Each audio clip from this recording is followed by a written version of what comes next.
Welcome back to the Gracefully Wild Soul podcast. Thank you for joining me again this week. So, this week, I actually turn 43. And when this episode drops, I will be 43 years old and one day. My birthday is June 8th, and today I thought it felt right to talk about aging and maybe some wisdom or life antidotes that I've collected over the years. Things that I've written down in my journal or maybe just kept inside my head or my heart. So, I just want to have a conversation today about getting older, learning, growing, all the things that are happening for us in our internal world and ultimately as part of our life on this planet. So let's get chatting.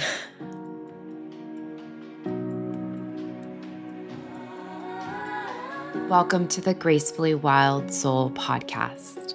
I'm Kirsten, a mother and soul guide, and this is a space where your soul is witnessed and the frequency of your heart is felt. Together, we will have intimate conversations about the essence of life, the beauty of your soul's path, and our evolution as women and as mothers. Through channeled words, lived experiences, and the wisdom of nature's rhythms, the soul, and the sacred feminine, this is where the gracefully wild woman begins to rise. All right, well, 43 trips around the sun.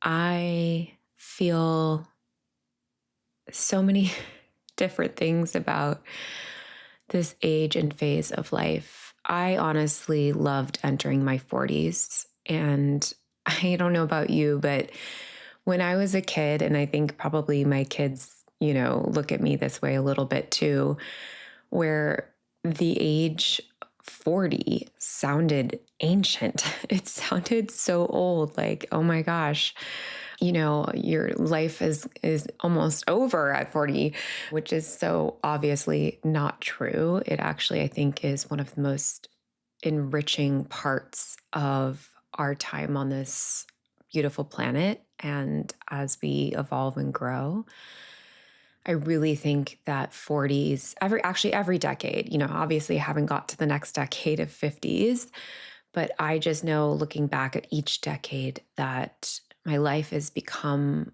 more rich with depth and lessons and joy and, yes, sorrow and other things that I have gone through, but I wouldn't trade it for anything. Every year that I get older, I truly lean into it more and more. I'm not saying there's not resistance in getting older because, of course, as we age, life changes and change is really hard.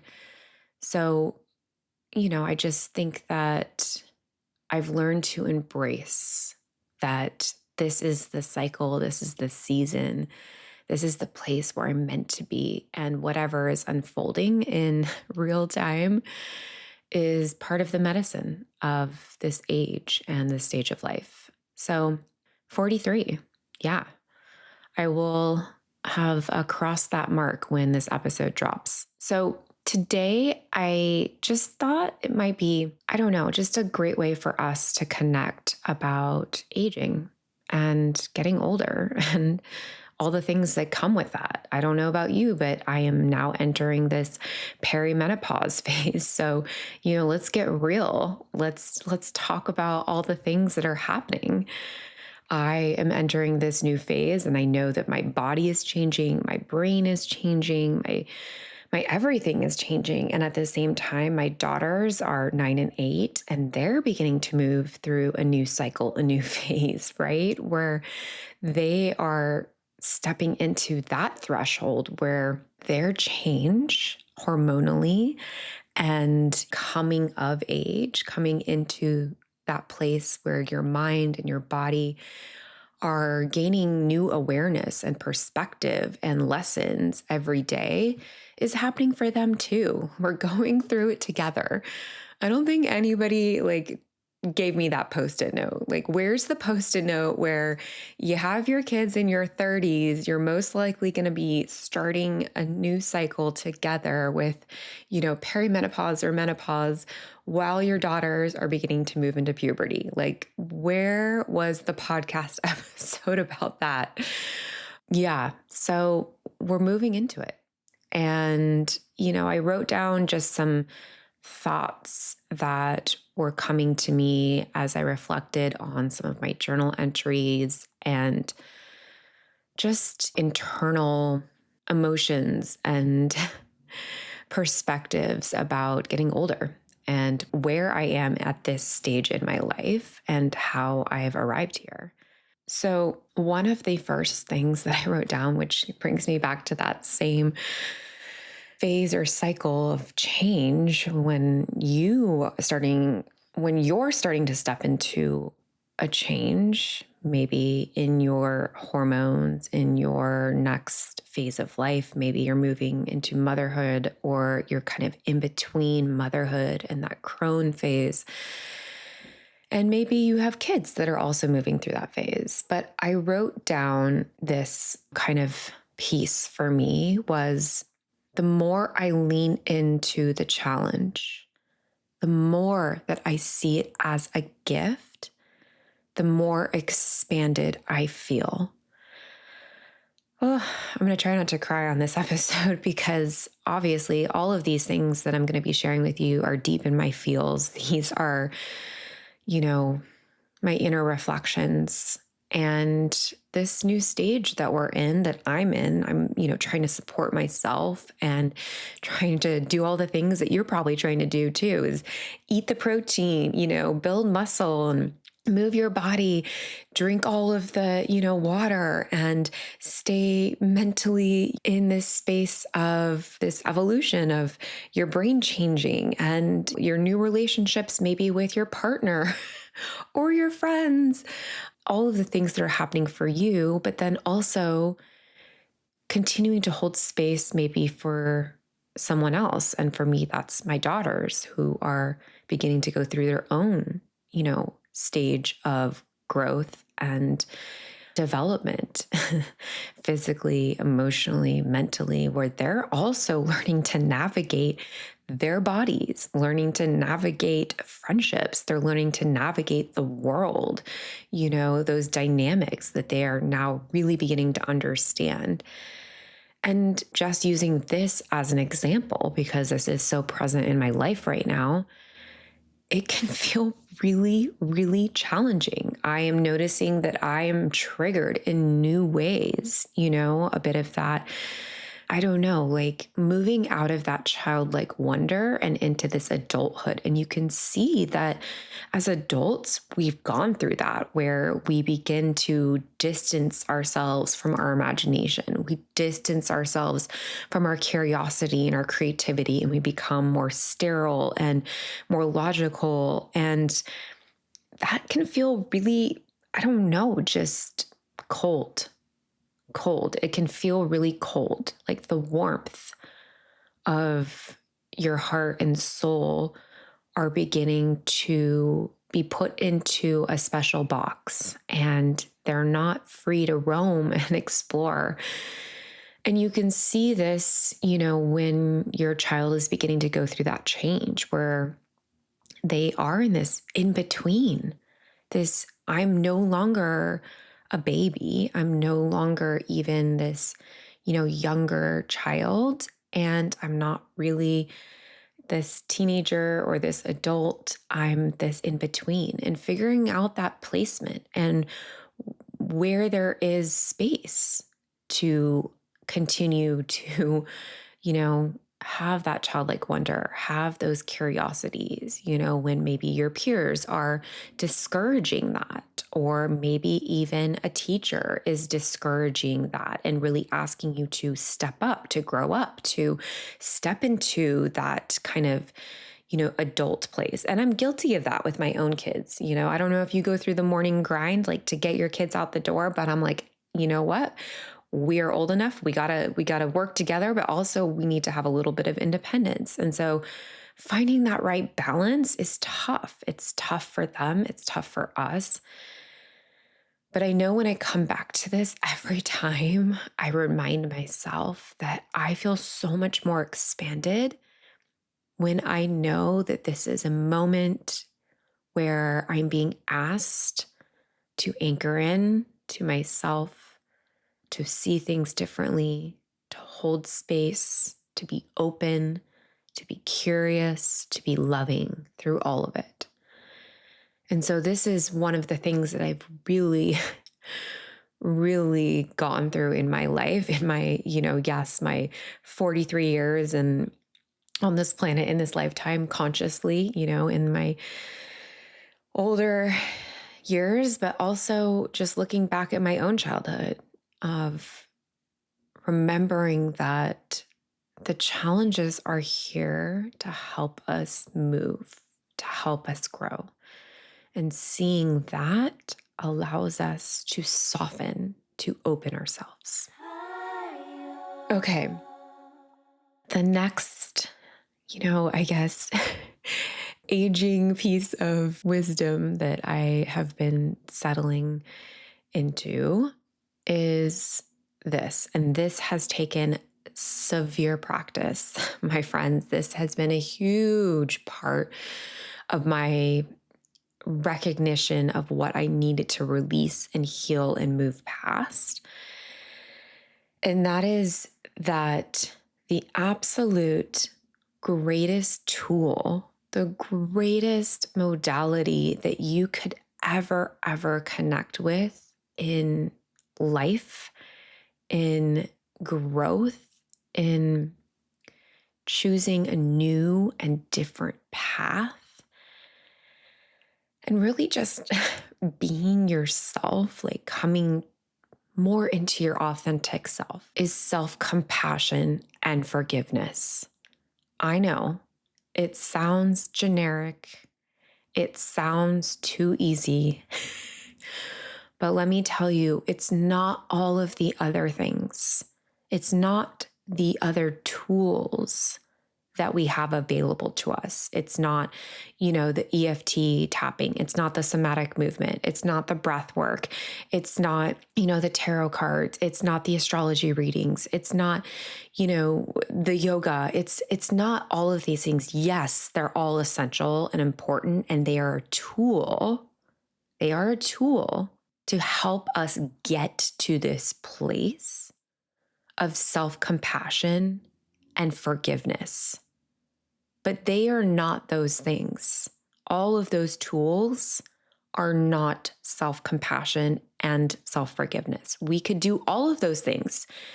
We could continue to, drop into every breathwork class, into every yoga class, into any sort of somatic movement and, other modality that helps us connect with our true essence, our soul, and all of our divine beautifulness inside.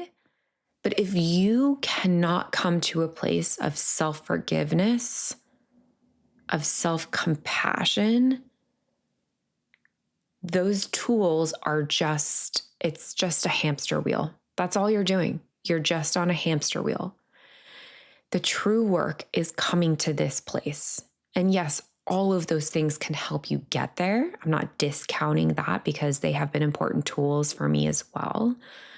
But if you are still running away from yourself, from forgiving yourself, for having love for yourself in the hardest moments where you're falling apart, none of it really, really matters. You have to be able to forgive yourself. And this has been a huge part of my journey because people pleasing was part of my story for so long. Do what makes other people happy.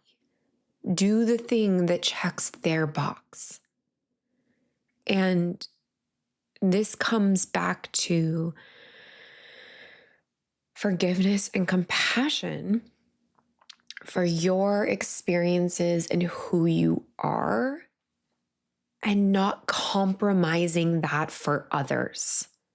That's where this self-forgiveness and this compassion for you, your truth, what you need, what aligns with you comes forward. And so this has been such an incredible journey of internal work to allow me to get to the other places.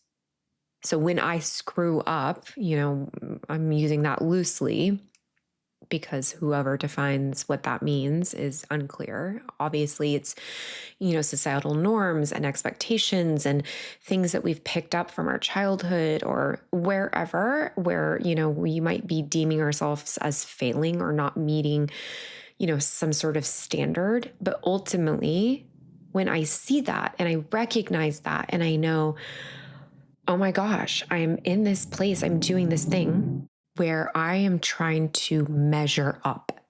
I am trying to match myself to someone else, to their expectations, instead of coming back to my true self and offering myself compassion of, no, this is who I am. I need to love this and honor this. And if I do something that doesn't meet my own internal standards, my own values versus someone else's values, that I can come to a place of forgiveness. If I did something with my girls where I wasn't, I could have worked through a challenge in a more thoughtful way, I apologize. I want to be the parent. I want to be the person. I want to be the spouse, just the Kirsten that says, I'm sorry. I screwed up, and not saying it to satisfy someone else, not saying it to, check a box, but to truly forgive myself and acknowledge that I am human, I am growing, I am changing, and I do not do things perfectly. That people pleasing and that perfectionism, they go hand in hand. Okay.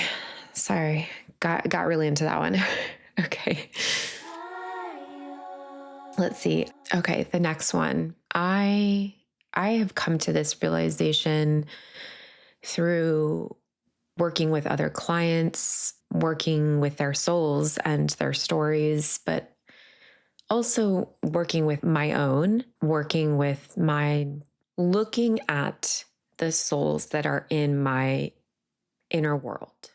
My family, my spouse, my extended family, my bestie friend circle, all of, kind of that immediate universe that you have. And it's this: most of the time, and I'm going to say most of the time because I'll explain in a minute.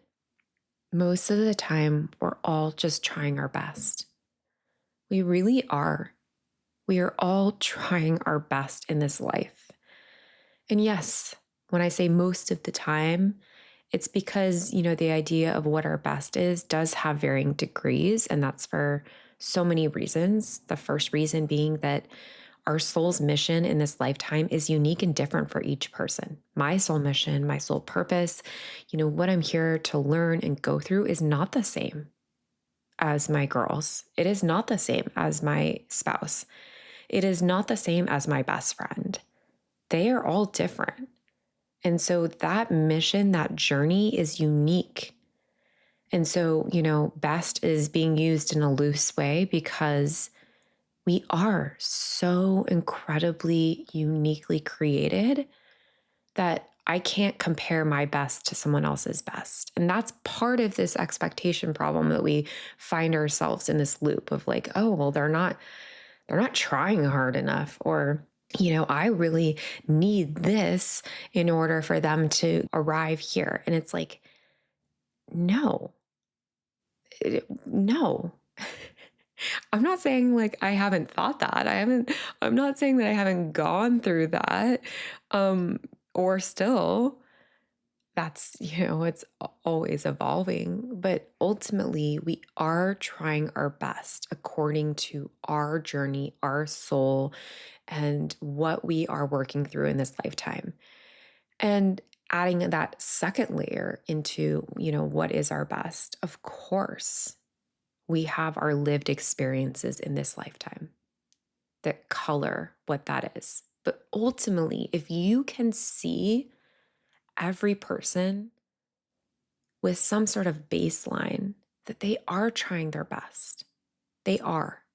They really, truly are. Like having that faith that they are trying their best. And in their moments where maybe it looks dark, where it looks like, whoa, they're way off, track, which obviously your definition is vastly different than what that person's journey is, you're kind of trying to shape it maybe when you're having that lens. But even in those moments, whatever it is that they're going through, whatever it is that they're processing, that they're learning, that they're beginning to understand, or maybe they're just not. And that's the point. That's the point. That ultimately we are doing our best.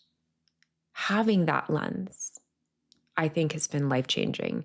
And this actually, really brings me back to one of the most powerful books that I've read, and that's The Four Agreements. This is one of the lessons that's in that book, and it's an incredibly powerful book that gives us essentially these four lenses that, again, might feel very simplistic, might feel very self-explanatory, but let me tell you, they really do change your perspective on people and on life.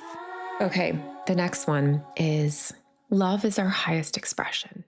It really, truly is. Every time I tap in to the highest and most divine frequency of a soul, of this planet, of all beings that are here, there is just one consistent piece across the board, and that is the frequency of love. And I know that, when we look at other people and their acts or certain things that are happening, it can be hard to see that. It can be hard to connect with that. But ultimately, we are all born, we are all created and here to embody this frequency, this love that we share across all of time, across all of beings, whatever our existence looks like. And that truth resonates with me over and over and over again. And once again, that view really has allowed me to see people and acts and life in such a different lens. It's not to say that I, put on those rose-colored glasses and just say, oh, it's all, love and light. And I'm not saying that, I don't want to cherry pick that life is perfect and we're all just here to love each other. I'm not saying that. Would it be great? Sure. Yeah. Can we all strive a little bit harder and really, lean into the possibility of that coming forward in this planet and this, this material world that we are all part of? Yeah. And I do believe and have seen that frequency of love has existed on this planet in prior lifetimes. And I do know that it is possible in a different timeline. Maybe not now, maybe not in 2026 or 2027, but nothing happens with a blink. We all have to continue to strive, and it is available to you. And the more you embody that, the more that you invite that into this world. So love, love, love, love. Okay. The next one. The slower I go, the more I live. When I live slower, I can feel, I can create, I can breathe. And to me, that is living. Well, you know, I have a lot of air and fire in my birth chart. I am a Gemini sun, and I have Sagittarius rising, a fire. And then I have a Taurus moon, so my earth. But, a lot of my planets actually sit in Sagittarius, and I have quite a bit of action in Gemini as well. And so I I can move quick. I can move quick. I can talk quick. I can shift gears. I can change, mindsets and multitask like a mother effer. Like, bring it on. Okay. I am a Manny Gen in human design. And so, shifting and hopping from one thing to the next, it comes very easily to me. But what I have noticed is that it doesn't allow me to really embrace life as it is unfolding in front of me. When I am in that go, go, go constant motion, it's that very masculine forward energy. And it's too much of it. And there's not enough of this being, not enough of this seeing that life actually is moving around me when I sit still. And it's in that moment that I actually can really feel what's moving inside of me. And it allows me to tap into what I want to move out of me, what I want to create, and ultimately what I want to birth into the world, what I want to breathe out into the world. And so I just have noticed that the slower I move in life, the more that I am living. And that was one of my kind of aha moments in my journey over the past 6 years, really, was I had this like moment where I was talking to my husband and I was like, it just like hit me. It was like a complete light bulb that I had been, yes, doing the things. I had been checking the boxes. I had been going through the motions of life. I had been working hard to get a degree and then a job, and then building that into a career or profession, then, finding my significant other, then, buying the home and then having the children, attending this event or donating to this charity and participating in this whatever local community event. Like, not to say that all of those are not important in different ways, but I'm just saying that it was like this, it was like this hamster wheel. Like, you're just checking the box. Like, here's a checklist. Here you go. Oh, check this one off. Check this, like I wasn't present, and we had been traveling before we had kids. That was part of, our conversation of really getting out there and traveling and seeing different things and trying different things out before we, settle into having a family and anchoring into that new timeline as parents. But I was still trying to check a box. Like, I wasn't like fully present. I wasn't fully present. And that's what the slowness can bring. It allows you to come back into that present moment. And so I said to him, I've been doing all these things, but I really haven't been living life. I haven't been living because I have been unpresent in these moments. I've been trying to accomplish something. So here coming back to my old story of being the overachiever, the perfectionist, like, I'm just going to keep checking the box until I get to this place, like a bit of that robot type of mindset. And so this has been such a huge part of my shift of how I really want to be in my life. It is by slowing down and really coming back to that place of presence. Okay. This next one, I think I have 2 more and then we'll close this out because I could probably go on. Like, I could just keep naming off all of these. Yeah. Okay.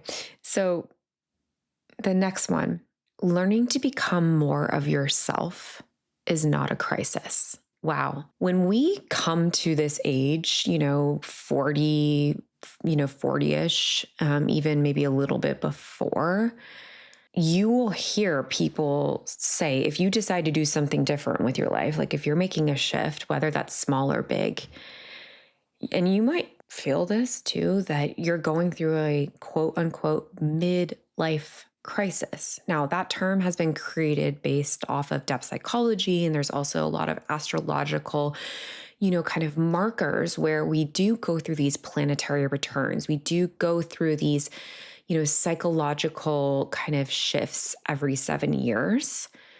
So there is validity to the fact that we are cyclical beings and we are going through different shifts and changes and cycles in different periods of our life, like as we age. And you might have heard of like the Saturn return, but you also have other planetary returns that are bringing up different lessons. So my point being is that it's not invalid that you are going through change. It is not invalid that some of that change could quite literally put you on a new path. And that could look like a whole host of things. That could look like, yes, maybe, moving on from a marriage or a relationship, or moving on from a job, or completely moving to a new state, or creating or, changing or anchoring more into, your identity, whatever that might be. And all of this change is beautiful. There is nothing wrong with it. It is not a fucking crisis, okay? It is not a crisis to want to explore and understand more about yourself. It's not a crisis. And that, in fact, I feel like that is just this, societal label. Often, yes, it does get pegged to men. Oh, he just bought like a fast sports car or whatever, he's going through a midlife crisis. But the negative connotation really gets pegged to women, right? Like if a man's going through this, quote unquote midlife crisis and buys, a fast sports car, everybody's like, oh, he's just going through a midlife crisis, whatevs.